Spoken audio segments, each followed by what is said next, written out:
আলিপুরদুয়ার জেলার হাট ও বাজারগুলিতে অবৈধ নির্মাণ ভাঙতে অভিযানে নামার কথা ঘোষণা করা হয়েছিল আগেই। মাদারিহাটের দিনবাজার ও মাংসের হাটে গিয়ে ব্যবসায়ীদের সতর্ক করছেন জেলা পরিষদের বন ও ভূমি কর্মাধ্যক্ষ দীপনারায়ণ সিনহা। তার সঙ্গে রয়েছেন মাদারিহাট থানার পুলিশ ও ব্লক প্রশাসনের আধিকারিকরা।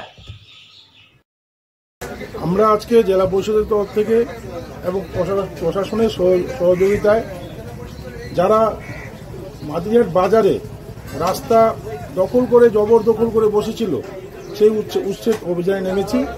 কিন্তু তার আগে 80% ব্যবসায়ীরা ওরা জায়গা ছেড়ে দিচ্ছে, নিজেরাই পরিষ্কার করে নিচ্ছে। এই জন্য তাদেরকেও আমি ধন্যবাদ জানাই যারা নিজেরা সরিয়ে নিচ্ছে, আর যারা সরাচ্ছে না তাদেরকে আমরা ভেঙে দিচ্ছি। পাশাপাশি আর্থ মুভার দিয়ে হাটের ভেতর থাকা জঞ্জালের স্তূপ ভরা একটি রাস্তা সাফাই করা হচ্ছে। ফুটপাত দখল করে যারা দোকান তৈরি করছেন তারা অনেকেই এই অভিযানের খবর পেয়ে সেগুলি ভেঙে ফেলেছেন। এখনও যারা ভাঙার কাজ শুরু করেননি তাদের 31শে মার্চ পর্যন্ত সময় দেওয়া হয়েছে। সময় অতিক্রান্ত হলেই দোকানগুলি ভেঙে দেওয়া হবে।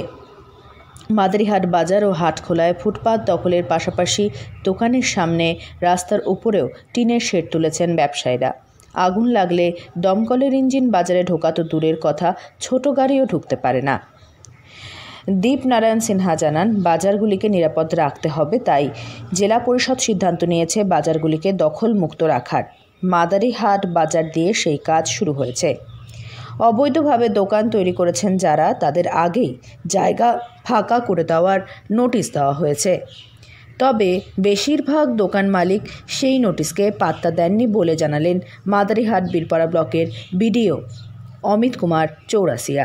সময়সীমার মধ্যে জায়গা দখলমুক্ত না হলে কড়া ব্যবস্থা নেওয়া হবে। অভিযানে সাফ জানিয়ে দেওয়া হচ্ছে, শুধুমাত্র রবিবার ছাড়া বাকি দিনগুলিতে মাছ বিক্রির জন্য নির্ধারিত জায়গাতে বসতে হবে মাছ বিক্রেতাদের। আলিপুরদুয়ার থেকে অনন্যা দের রিপোর্ট, লোকাল 18 বাংলা।